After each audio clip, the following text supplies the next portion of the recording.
just collapses entirely, up to them. If they want to destroy what is left of Nigeria, that's also entirely up to them. You will agree with me that events have actually overtaken what we are trying to accomplish. You know there is unbridled banditry. You know there is criminality across the board. You know that Fulani headsmen are all over the place, massacring, killing, raping, and pillaging. They are sacking communities all the way from the Middle Belt to our coastline. Nowhere is safe. So the internal dynamics of Nigeria has set it up for failure. The whole world recognizes that Nigeria is a spectacular failure, and we are only helping them to salvage what is salvageable. And right now, the best way to do that is via Biafra. And how long that would take, I could not possibly begin to determine, but I know it is imminent. Definitely, I was going to put that question to you. How long do you think it is going to take? But that's on the side. You said Nigeria would not survive. Why do you have that notion? Because every country has its challenges, and Nigeria is managing has. So but why would you think the country would not survive? And the only way to go is, to grant you autonomy.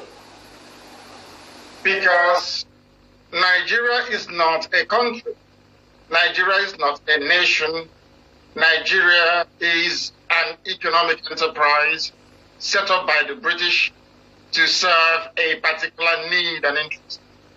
No time did people from Nigeria get together to decide to be called Nigeria. No time did they get together to decide to form a nation or a country. That is an illusion. In 1914, a man called Rick Lugard decided on his own, working to further British interest in West Africa, decided to amalgamate the North and the South. The North was very poor, and sadly they have remained poor till this very day.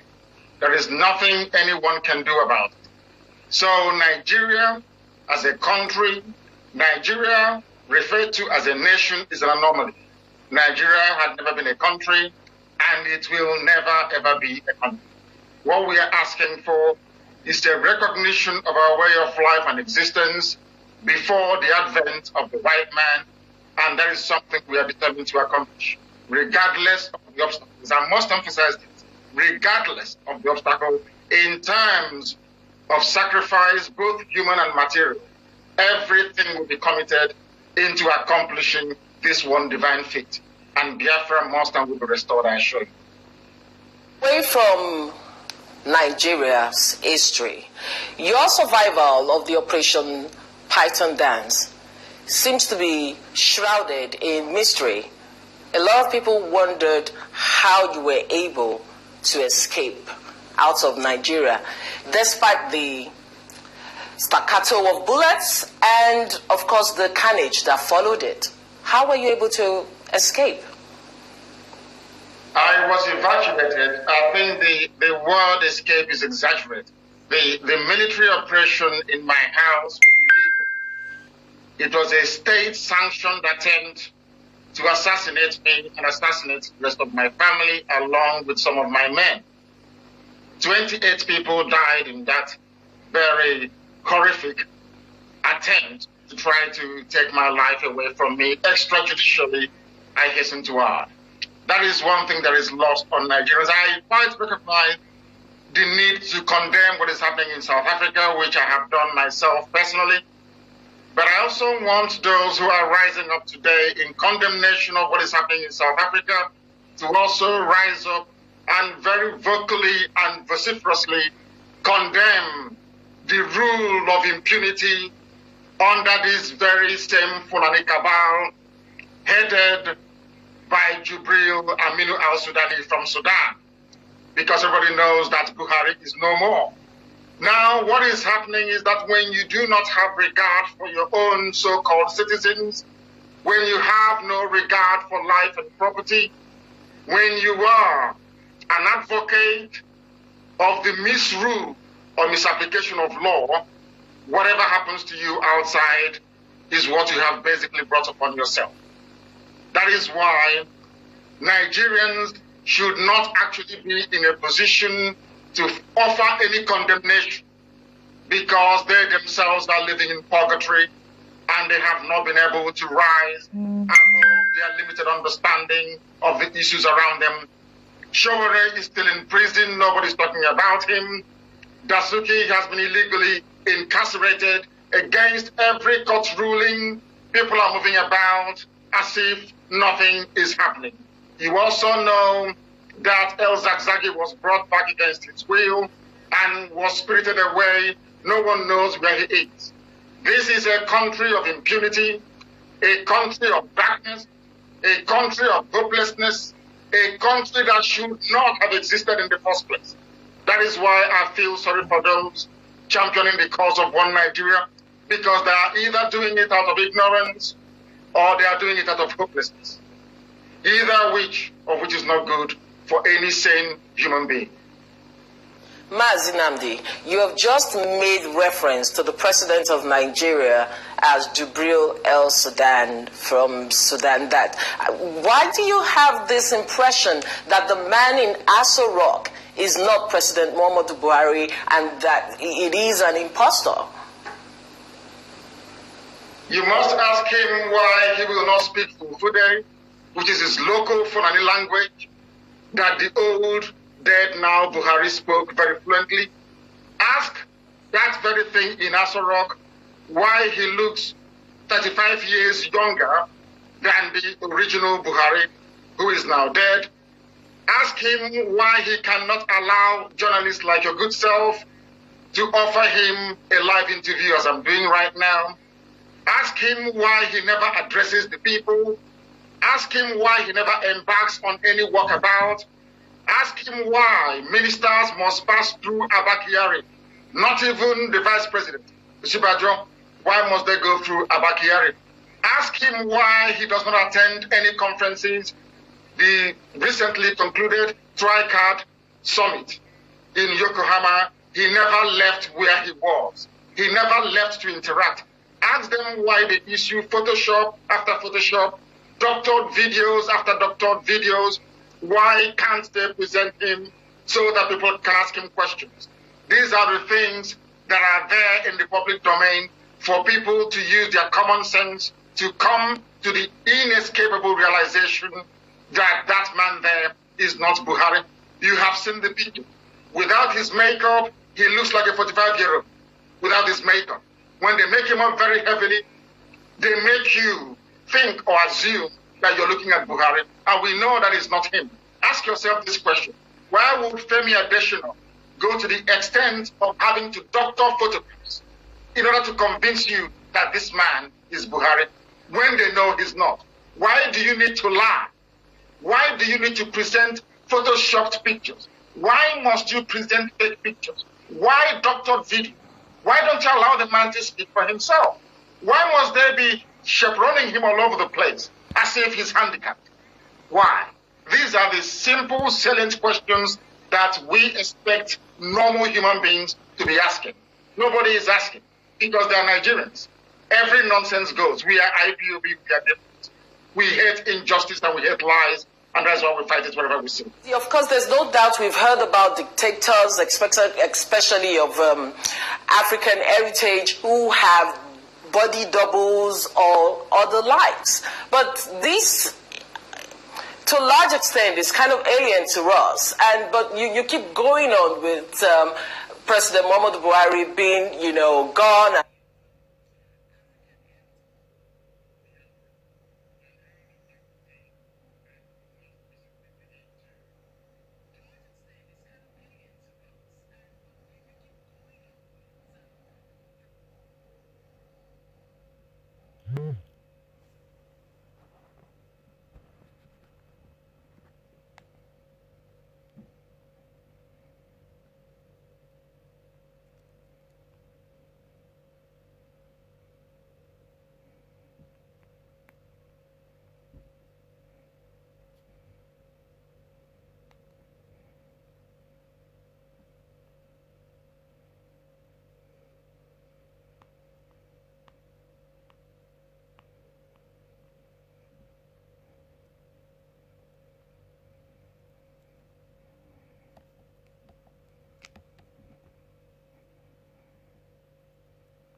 look at the ears of the old Buhari and look at the ears of Jubril and tell me they're the same? Why don't you look at the palm and tell me if they are the same? These are facts that are out there in the open.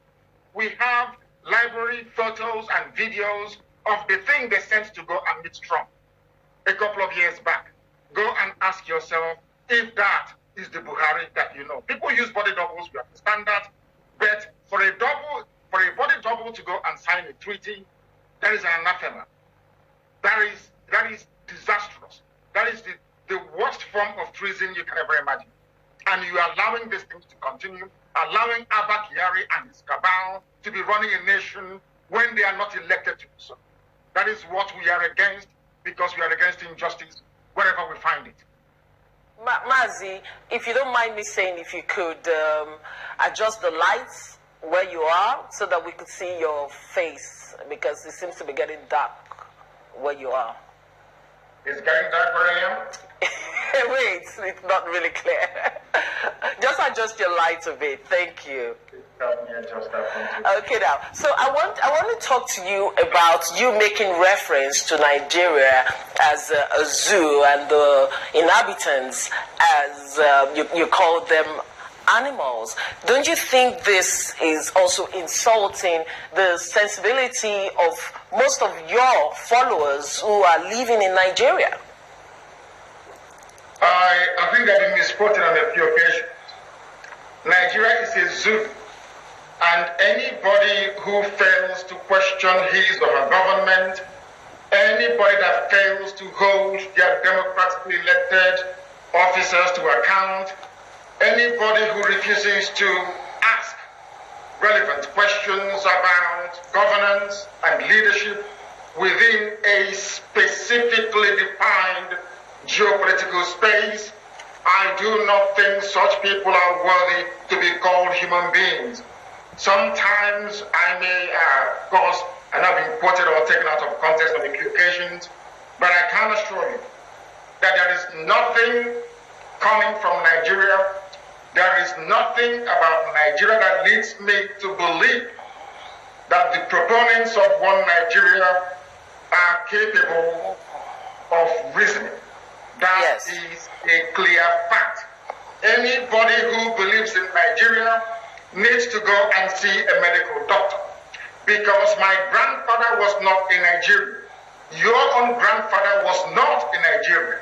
Who were there before the white man came? Why is it easier for black people to allow Europeans to come to Africa to create nations and countries when no African can come to Europe to do the same? Why must we tolerate what is in essence intolerable? If Nigeria had emerged organically as a result of people coalescing over the centuries, maybe under the banner of common value system or religion or language, I may begin to excuse that. But there is nothing binding us together. As I said to my friends in the USA, if you can supplant Afghanistan into Texas, if they can live side by side with the Taliban, then they should allow me to become a Nigerian. But they cannot do that, because every nation of this very world is founded on what I refer to as irreducible value system. That does not apply in Nigeria. Nothing binds us together. Nothing holds us together. Not language, not religion, not value system. What are we doing as one people? It is impossible. And that is why the country is going backwards. There is, some people usually say there is unity in diversity. We're talking about over 350 ethnic groups, and the country has survived over 100 years together. I mean, with every tribe, still glued together. So why don't you think Nigeria would survive? And it's a bad plan, like you usually say, and with your strong references. Because Nigeria has no meaning. Can I ask you the meaning of Nigeria in Yoruba language? What does Nigeria mean in Hausa language? What does Nigeria mean in Yoruba language? These are indigenous populations. What does the word Nigeria actually mean? I know England means the land of the English. I know Ireland means the land of Irish people. I know USA means United States. People that actually came together to try and form a nation. Now tell me the meaning of Nigeria. You don't know. You as a journalist don't know the meaning of the word Nigeria. Nobody actually knows because it's alien. How do you expect me to identify with something that has no meaning to me? How is that possible? I can identify with Biafra, I can identify with Igbo land, Ijo land, Ibibio land, I can understand that, we know what it means. I don't know what Nigeria means. And I keep asking Africans this very simple question. Why is it that every other part of the world is developing and not Africa? Because of the artificiality of the boundaries you have in Africa. Allow us to draw the boundaries. If they could have convened a simple sovereign national conference as quite, brilliantly argued by Wole Soyinka a few years ago, we would have solved all this problem by now. If all the reports of the compact were actually taken into account, legislated upon, and acted upon, we would have addressed that very anomaly. Nigeria was not created by any Nigerian because there is no Nigeria. We should stop deceiving ourselves. We were together for centuries before the white man came. We were not fighting any wars. We lived peacefully with one another until the white man came and started to point out where the boundaries ought to be and started to lump us together. And that is something that I deeply resent. As a human being, I resent it. If I'm not allowed I'm now in Europe, I can't just go to any part of Germany and say, your name is now Ibe. It can't, they'll kill me there and then. Why should we allow, Africans should be able to reason for once. Ask yourself, why is it that other people can come into Africa and determine for us how to live our lives? Why can't we take charge of who we are and do things the way it ought to be? Why must we always allow ourselves to be led in the wrong direction? That is why there is no light. That is why there is no food, no decent education system, nothing. Because we don't even agree as to what sound education ought to be. Because in the north, you have people saying that Western education is bad. In the south, you have people who are fighting to the nail to try and send their kids to school. These are the simple, to some people who are unlettered, they do not understand what these disparities is actually doing to our reasoning capacity or our ability, or should in this case, inability to run a decent society. And if people are comfortable with that, I'm not comfortable. People love mediocrity in Africa. We don't. IPOB do not like mediocrity. And that's what we're fighting against. IPOB. Let us go talk about the objective of your struggle and how do you intend to achieve it in practical terms? In practical terms, it is civil disobedience. The same way that Reverend Dr. Martin Luther King Jr. accomplished civil rights in America, the same way that Mahatma Gandhi led India to independence out of British colonial rule, the same principles we are applying, and might I add, very successfully too. We will do everything possible to unravel and unshackle the zoo called Nigeria. Everything humanly possible. No stone will be left unturned. We will sacrifice everything sacrificable. Material, life, blood will throw into it. One thing is certain and inescapable, that Biafra will come. Mazi, I must say this to you. A revolution is not a dinner party. This revolution has taken lives. Young, able-bodied men have died. How many more lives? How many? Freedom is not cheap. You recognize that. I could have been shot dead in detention when I was arrested. When they came to my house, I could have been one of the victims. We recognize the risks involved. People must understand this. We are IPOB, we are Biafra. There is only one goal and one mission. That goal is to restore Biafra. It doesn't matter what it takes. We will do everything. People mustn't underestimate our resolve. Everything humanly possible will be done to ensure that Biafra comes. If they are sensible in Nigeria, they will meet tomorrow morning and give us Biafra.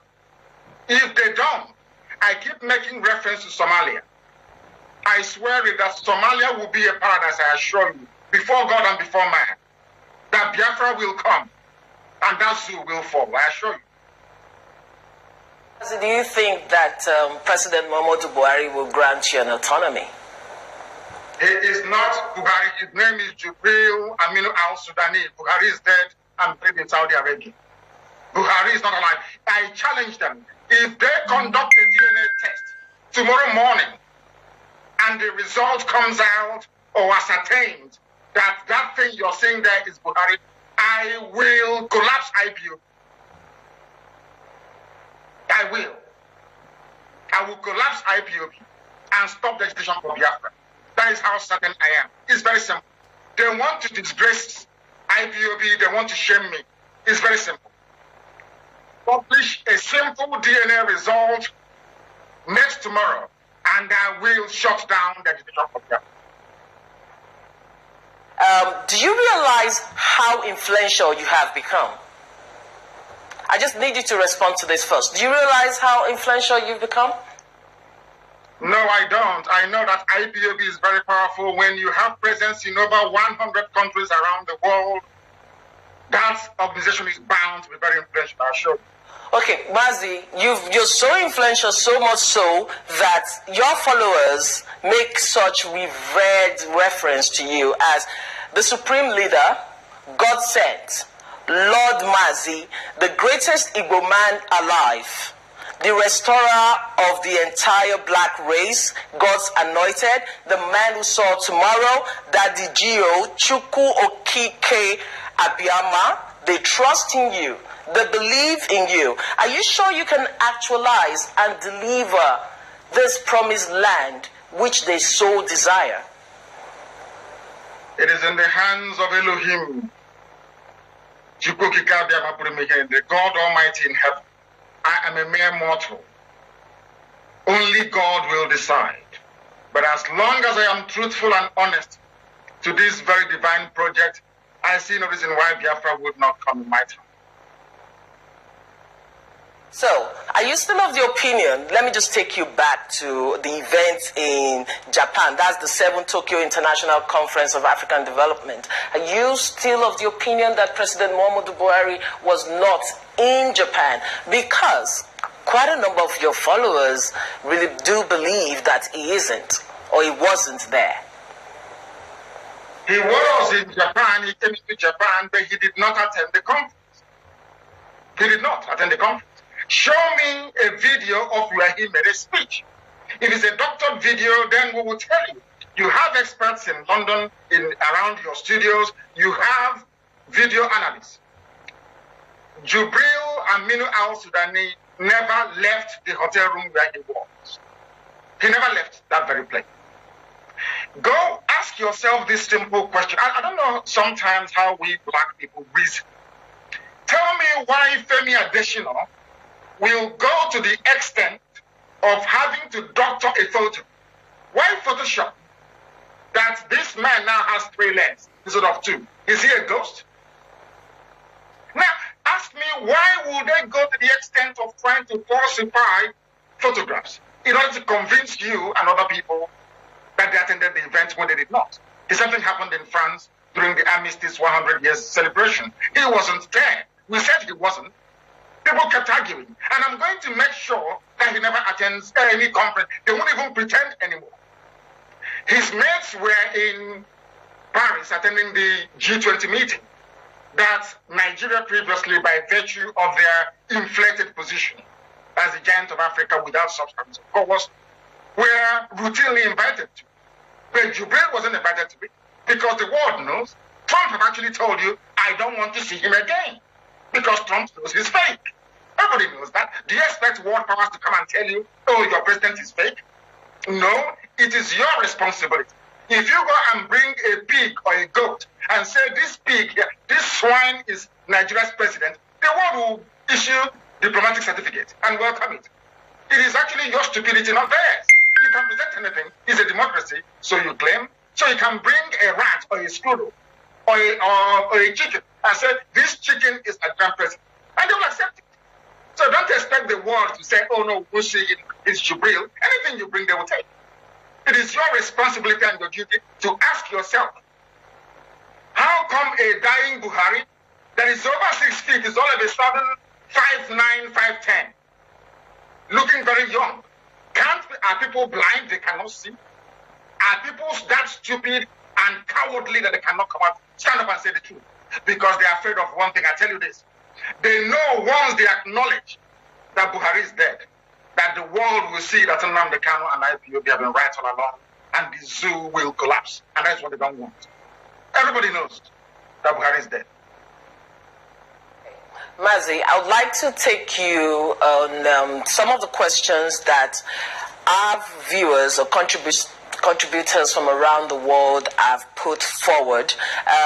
Dora Osas asked this question, said, according to the Nigerian government, since you jumped bail, do you see yourself ever visiting Nigeria again, or do you intend to speak from a distance and expect people in Nigeria to obey and actualize your dream of an independent Biafra? That is what I'm saying, that look at what is happening in South Africa. I'm sorry to digress a bit, but I want to answer your question. Black people are evil, very wicked race, without conscience and without empathy. I was in my house and extrajudicially I was to be eliminated. I survived an assassination attempt. And somebody saying he jumped bail. And I'm sure that very person claims to be educated. But do you see how evil some of you are in Nigeria? You are so wicked that even the truth is lost on you. Did I say I wasn't going to go back to court? My court date was on the 13th of October, 2017. They came to kill me on the 14th. So you expect me or my men to allow me to be killed. So when I'm killed, then you'll be very happy. Prophet Muhammad, peace be upon him.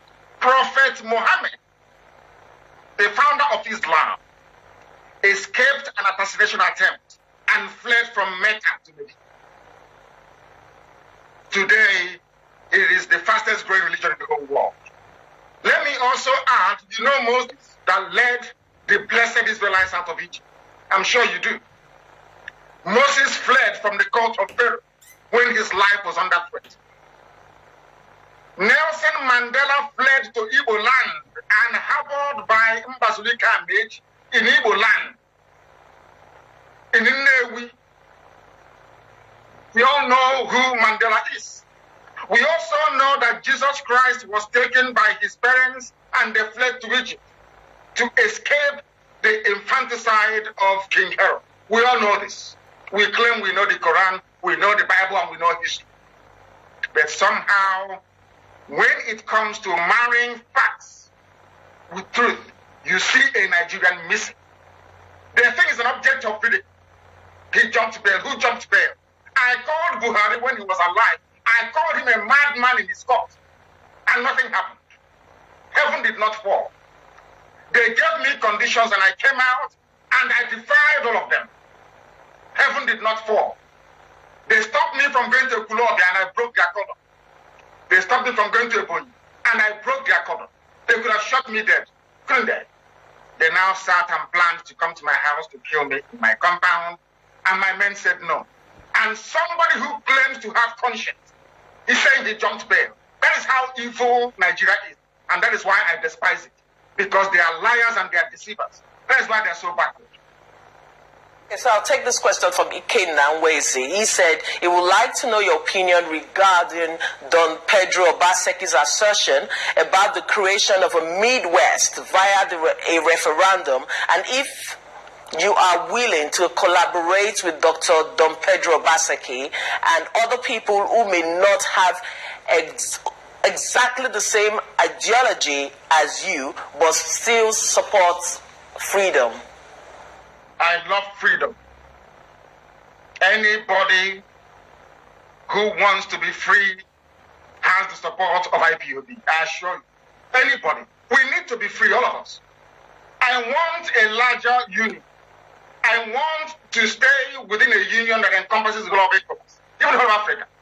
But we must do it on our own terms. People must agree to be part of a union. A union is not done by force. People get divorced every blessed day. Why don't you insist that people remain married even when they are unhappy? Why must people be forced to be part of Nigeria, being ruled by only 4 million Fulani men? That almost all of them are not even educated. They don't know how to run an economy. They cannot run a country. Tell me what they've been able to accomplish in all the years of governance. Why must we be with them? I keep asking. People have this notion that that having Nigeria, one Nigeria, somehow makes them immune from the attack of the Fulani, as my Yoruba brothers are now beginning to witness. Fulani headsmen not in Yoruba land. Are they not killing them over there? Are they not desecrating their holy places? Of course they're doing that. They thought initially they were spiting the Igbos and the Biafrans. Today they're getting their own comeuppance as well. What I'm saying is this. Anybody who wants to be free will have my undivided, unalloyed loyalty and support. That I assure you. It doesn't matter where they come from. If tomorrow we have Biafra and the BBO nation says they want to be free from Biafra, by all means I'll support them. If Izon says they want to be free from Biafra, I will support them. I love freedom. That's pretty good because making reference to what Dr. Don Pedro Baseki said in our studios last week, we had this interview with him which has actually gone viral, and he was concerned. Okay, he's the convener for the Midwest movement. He's pretty concerned that while you drew the Biafra map, you included Delta and Edo State. So the Midwest region are coming out to say they are not a part of Biafra, but he's okay with your agitation, but the Midwest region would like to be carved out, in case. The Midwest name? What is the meaning of Midwest? These are some of the nomenclatures within Africa that I find very debilitating, like Middle Belt. I can't understand. Is it the middle belt of the belt I'm wearing around my waist, or the middle belt of where? Just explain that. Doesn't make any sense to me. What's the meaning of Midwest? Midwest of where? Are you talking about Benin people having their own kingdom? Absolutely fine. But what I'm saying is that there are Igbo people within Edo State, and we will not leave them behind. They are Igbo Akari. They call them a banke. These are Igbo people. They speak Igbo language. They have no representation at the palace of the Oba of Benin, which means that they are not part of that whole monarchical setup. Now tell me how you expect me to abandon Igbo people in Benue State, abandon Igbo people in Edo State, because they are called Middle Belt and they are called Midwest. Does that make any sense? Is anybody remotely suggesting that Anioma is not Igbo? Is there anybody remotely suggesting that Ikwere is not Igbo? If they want to be free on their own, have a separate nation, that's entirely up to them. It's their decision to make. But I don't want anybody telling me who my own relatives are. Because Banke is Igbo, Abo is Igbo, Umunede, Onichubo, Asaba, which is actually Ahaba, not Asaba. The real name is Ahaba, like Ahaba made. These are some of the things that people don't actually know. They came after the war, they gerrymandered the boundaries, they told us lies, gave a few traitors money to keep drumming this nonsense that they are not Igbo, they are not Biafra. That is all rubbish. Stella Damasos is Ojukwu. The very famous actress, Stella Damascus is called, I'm sure. Her surname is Ojukwu, not Damascus or Damasus, or whatever she's called. It's Ojukwu. The late wife, may her soul rest in peace, Ndidi Odogu, was the wife of Bongo's Ikwe, not Miriam Babangida. We all know this. So for how long are we going to continue pretending? I'm very grateful for the likes of my dear senior brother and father, Dr. Ebigwe, who are there. You know Ebigwe very well. You know Patti Boulay of former Love Spain. I think now she's in London. The uncle. Exactly. These are people that have played very prominent role in the advancement of the Igbo. These are the things that you ought to know. And they are from Opanam. So when it comes to coup, Nzogu's coup, it's an Igbo coup. When it comes to convincing people and deceiving them, you say they're not. You can't have it both ways. It's either Nzogu is Igbo or it's not. But I must make this request, and I'm sure our viewers would really love this, to have you and Dr. Don Pedro Basaki in our studios so we could talk about it. I know you have your artillery really filled, and you have so much you're doing in Ghana. Just in case you come into the United Kingdom and London in particular, we could have you again in our studios so you could, air your views and side by side Don Pedro Basaki. Of course, if I'm disposed, I will be there to share my views with him. Of course, why not?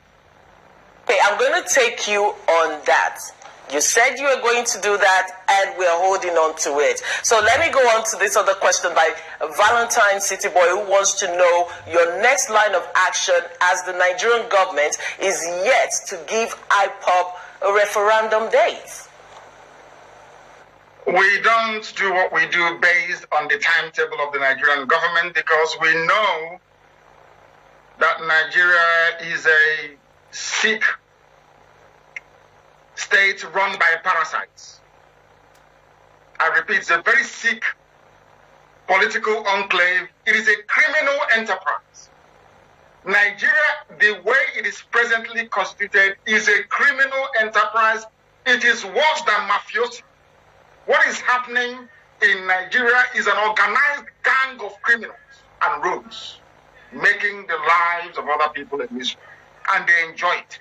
And they play on the ignorance of those who are half-educated, that knows the price of everything and the value of nothing.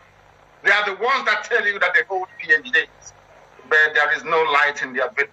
That is how foolish they are. I do not wish to be part and parcel of that very disgraceful arrangement. So what we are saying in effect, if anybody claims to possess any iota of reasoning capacity, they ought to realize by now that Nigeria is unworkable. Can never work, not now, not tomorrow, not in the next 100 billion years, it will never work.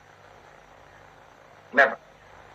Mazi, I just have to say this to our viewers and those of you who are just joining us. The name of the program is Rose on All Sides. My name is Rose Peter Graham, and we are having an interview with the servant leader of the indigenous people of Biafra. He's reaching us now from Germany, and I've been reading out questions of contributors to him. And the next one is Chigozie. You have to pardon me. Chigozie Ekpanta. He asked if at the end of the day the Nigerian government continued to delay and even refused to call for a referendum, what would you do and what should Biafrans and lovers of freedom expect from the United Nations? I am not at liberty to divulge matters of confidential nature, how far we have gone, and how determined we are to make sure we push through our agenda of global recognition. But we are doing that. And as I said previously, we are not dependent on the timetable of Nigeria because we possess the resources that they require. And I've gone on record before to say that oil and gas means nothing to us. We'll gladly and freely give it away to people. We want our freedom. We are not fighting for Biafra because of fossil fuel. Because the greatest natural resource you can ever possess is your brain. They traveled to Japan so that Japan, a small, tiny country, Japan, can help the whole of Black Africa. Disgraceful and shameful. Japan is very small. Japan has no coal, no gas, no oil, nothing. But people with gas, oil, aluminium, bauxite, gold, everything is running to Japan that has nothing for help. We should all be ashamed of ourselves. All of us ashamed of ourselves. We're a disgrace to humanity, I assure you. Now, the point is this. What we intend to do to accomplish Biafra What we do on the surface is about 20%. That's what people see. The rest of the work we do, people don't see. But our march is unstoppable. And we are not bound or shackled to the dictates of the Nigerian hopeless. Of the struggle. Let me just read out this last question quickly, and then we go to that question. It's Ebere Chukwu Okoro, who wants to know what you think about the Revolution Now movement and why it died off after a few canisters of tear gas. And he also would like to know if there are any plans in place to assist Sowore out of prison, and he feels Sowore has been abandoned by his people. He has been abandoned because they don't understand. Previously, when we started, they thought freedom fighting is a joke. It is only IPOB that can carry out a revolution in Nigeria. And I wish others can recognize that as well. Now they have seen how resilient we are. They did not last up to 8 minutes. At the sound of one canister of tear gas, they all boarded the nearest Molue and disappeared. All of them. They don't know that what Sowore is doing is sacrificing his freedom for theirs. They don't understand it. Your average Nigerian does not understand the meaning of a revolution.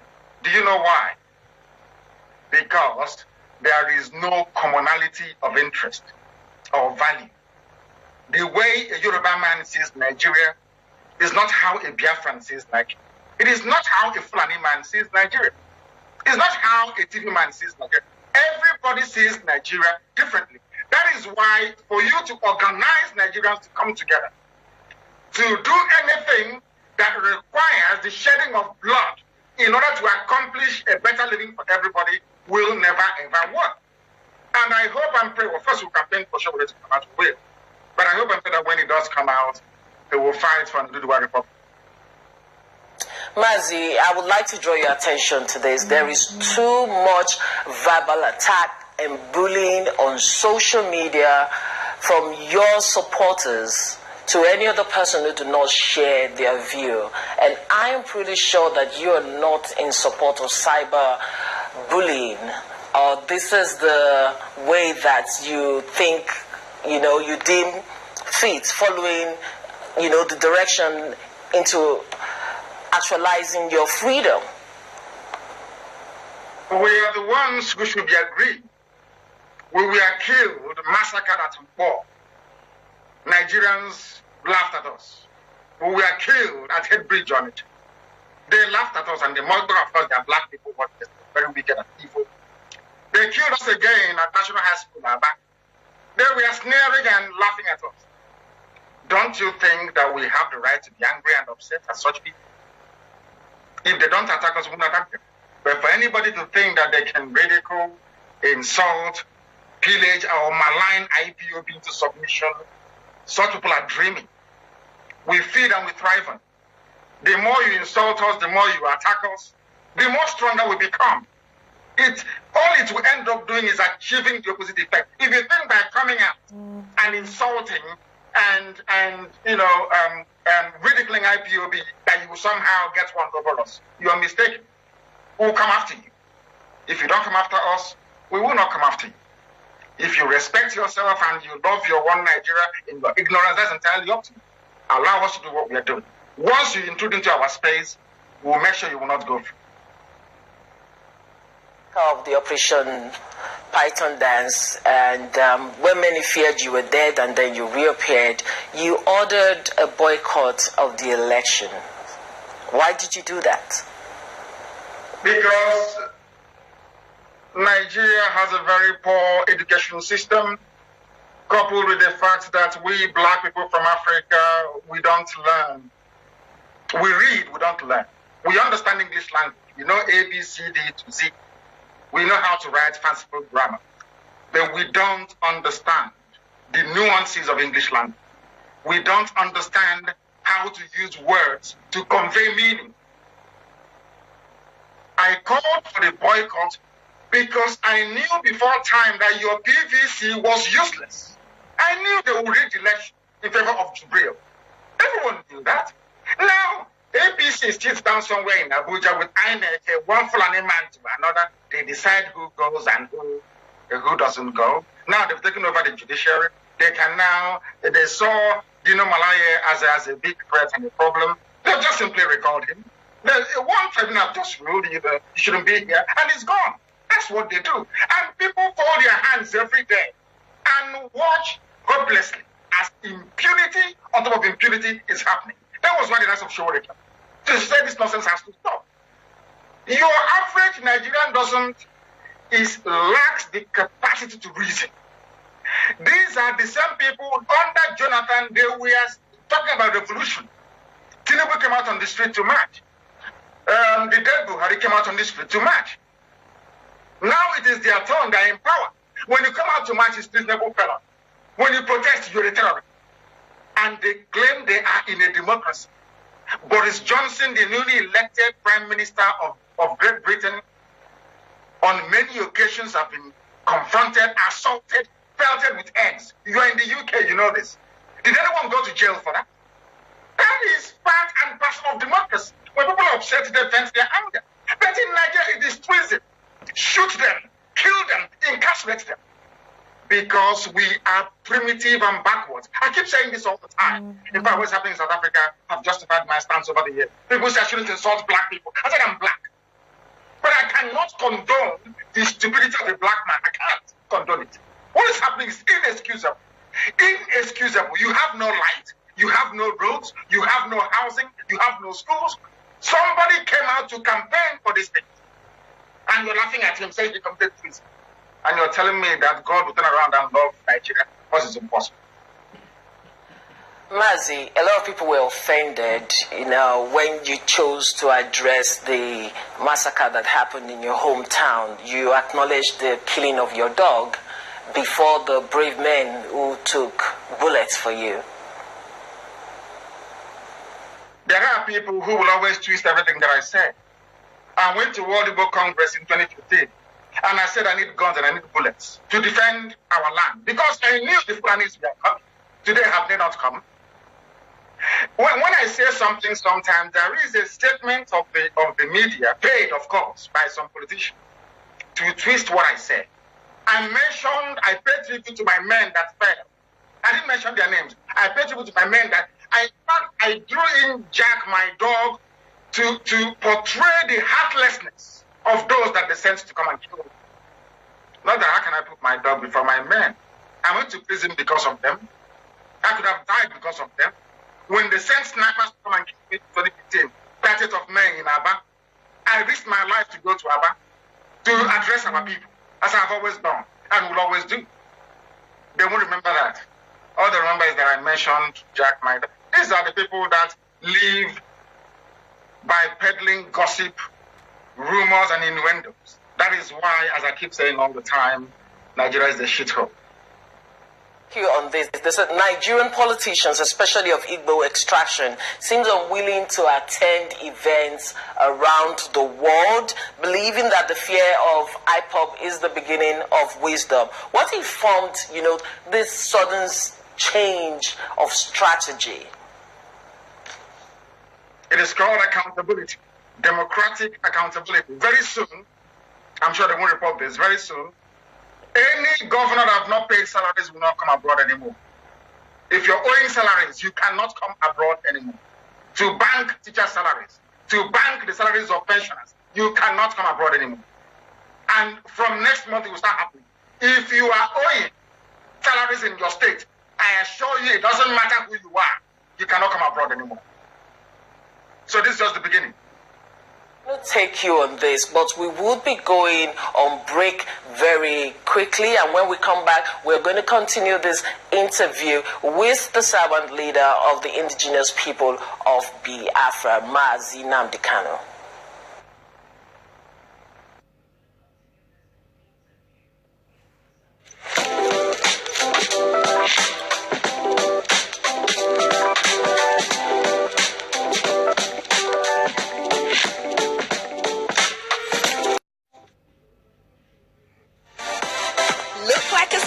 model with beautiful virgin hair products. The best real hair guaranteed with Pape and Camille Beauty Hair. Pape and Camille Beauty Hair products. 4-pack Brazilian Plus closure for £90. Special offer, Brazilian hair, 8 inches for £10, 10 inches for £12, 12 inches for £15. Lace wig frontal, 10 inches, starts from just £55. Find these and other great deals with 100% guaranteed human hair at the Pape and Camille store in Brixton. Hop into our Brixton store today or go online with free next day delivery at pchairlimited.com. With Pape and Camille, you have the freedom to be really gorgeous.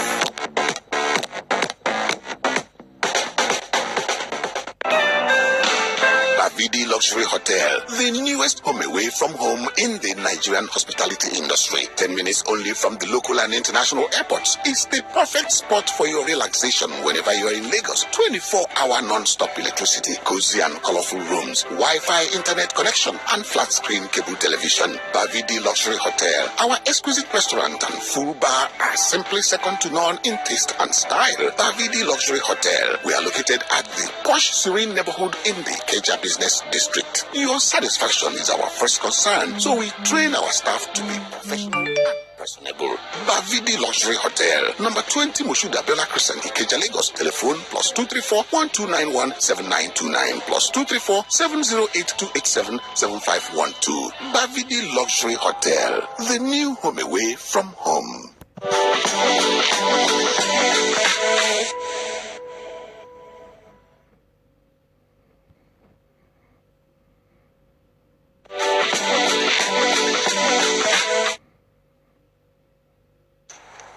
Okay, thank you very much for staying with us. And if you're just joining us, it is Rose on all sides, and we are having an exclusive interview with the servant leader of the indigenous people of Biafra, Mazi Nnamdi Kanu. Mazi, are you still with us? Yes, I'm here. Okay, Mazi, we were talking about Nigerian politicians traveling abroad. You seem to have put a fear in them, and there's so much caution back home, because they are afraid they might be attacked by IPOB members. No, we won't attack them. We'll ask them questions. It's called picketing. It's allowed within the ambit of democratic rule. So if we see, we'll ask you what you've been doing with teacher salaries and nurses' salaries, why you've not been paying people, and what are you doing here? That's all. It's not a big deal. And why are you coming to a foreign land to eat yam when there is yam in the village? Is it yam that they farmed in Germany, or yam they farmed in Finland that you're coming to eat? You didn't eat yam. The foreigners have taken over our farmlands and destroyed our crops. Then you're coming abroad to eat yam. Yam from where? That's what we're asking them to do. Talking about the yam eating, the yam eating festival in Germany, and the former deputy Senate president who graced that occasion was malandered, physically dealt with. A lot of people are sympathetic towards him because they feel he's such a fine gentleman. And if you're going to make an example of a Nigerian politician, it shouldn't be the person of, the distinguished Senator Ike Kwedemadu. That is a family affair. I wouldn't wish people to intrude what is in essence a close family matter. Were the same thing to have happened to Yoruba politicians or foreign politicians, I won't comment. It is an entirely family matter which will be resolved within the family. It is not for other people to comment upon. Okay, Mazi, you want us to take that, and then, like I mentioned to your deputy leader, would this treatment be reserved to Igbo politicians? No, I said no. Any governor owing salaries, once we catch you abroad, you will tell us what you did with the salaries belonging to teachers, to nurses, to civil servants, and to pensioners. That's all. That's the point. Doesn't matter where you come from. Once we see you, will hold you, and you will tell us what you're doing with your salaries. Why you've not paid for 6 months, for 9 months, for 4 months. Where is the money? We'll ask. That's fine. Let me take you up on this. Most Igbo, especially the elites, the clergymen, the political class, the academics seem to agree quietly with what you're doing, but they frown at the approach. Don't you think maybe a change of strategy would, would enhance your agitation and win you more support? Maybe if you just change your strategy a little bit. There are a lot of fine, intelligent Igbo men and women who would like to, align with the IPOB philosophy. Everybody is in line with what we are doing, except the criminals. Everyone is in line with what we are doing. There is no time on this earth that any process of agitation will be palatable for everybody or amenable for everybody to buy into. When Nnamdi Azikiwe was campaigning for Nigeria to be free from colonial rule, he was sent to prison. Many people felt he was a radical and declined to associate themselves with him. But in the end, he succeeded in freeing Nigeria, not knowing that we were jumping from the frying pan into the fire. Awolowo would do something. He was a firebrand. Many people didn't like his approach in the beginning, but on reflection, on review of what he did and how he managed to accomplish it, we've now come to accept that he meant well for his people. So at the time these things are happening, most people won't appreciate it, but I'm sure in the next 100 to 200 years, historians will look back on this period and say that what we did was right. Okay, so what is your relationship with Ralph Uwazurike? I don't know if I pronounce it. Uwazurike, yes, that's his name. What's your relationship with him? He is the founder of the movement for the actualization of the sovereign state of Biafra, MASOB. You both share the same vision. Do you have a personal relationship with him? Of course, he's the pioneer of the modern liberation of Biafra that we are fighting for. So he will always occupy a very special place in the hearts of our people, myself included, because he did something at a time when others were afraid to do it. We acknowledge that. But we have moved on from there. We have come to confront the Nigerian state with fact, with reason, with intellect, and with a sense of purpose. I'm not saying that was lacking before, but I'm saying that is what IPOB is bringing to the table. And insofar as our approach and methodology is concerned, we are carrying everybody along with us. The Biafra we're fighting for is for everybody. And Ralph was included as well. We're not excluding anyone. We want everybody to be free. Okay, very well. And also, Mazi, can I ask you a private question? Of course you may. Okay, so there was a video that went viral some time ago of you and your lovely wife in your romantic, gesture towards each other in your bedroom. Don't you think this, a lot of people wondered how that clip went out. So I've got two questions to ask you concerning it. Number one, don't you think it would affect, the psychology of the movement? And then number two, do you not think that there is a mole within, or should that be the work of an enemy? You see, I wouldn't want to... My phone was stolen, mind you. Of course, yes, it was stolen. And the idiots released that in early 2014. It didn't gain much traction. They tried it again in 2019. But the more they did it, the more popular we became. There was a video that wasn't meant for public consumption. My phone was stolen. And I can assure you, in Africa, things like that tend to sell. And people that never knew about IPOB knew about IPOB because of the beauty of my wife. Well, what was the reaction you got? They said they never knew that I could be so romantic that my wife was so beautiful. Mazi, how interesting. Tell us more. There's nothing, it's self-evident. You can see it for yourself. That I'm actually a very caring man. and they are in safe hands. Because some people might actually say they prefer a leader who is leading from the front and not from the bedroom. Yes. The thing is that at least I've shown our people how to be caring towards their wives, because what we are doing is a very stressful job. You must know that. Very, very stressful and very dangerous, I must add. So if you find time, I'm sure my deputy and the rest of them, if you find time, try to be romantic towards your wife, because you never know what might happen tomorrow. Mazi, this is very interesting. Thank you very much for joining me. I've taken over an hour of your time, and we are really appreciative of this. Thank you very much for having me. Thank you. We want to have you in a studio so we can have you one-on-one, and then of course we could open the phone lines so that Nigerians should also contribute and speak with you. Of course, that will happen, I'm sure. Thank you very much, Mazi Nnamdi Kanu, the servant leader. Thank you. Okay, we'll definitely do that again. Okay, viewers, I've been speaking with Mazi Nnamdi Kanu. He is the servant leader of the independent people of did I say independent? Sorry. The indigenous people of Biafra.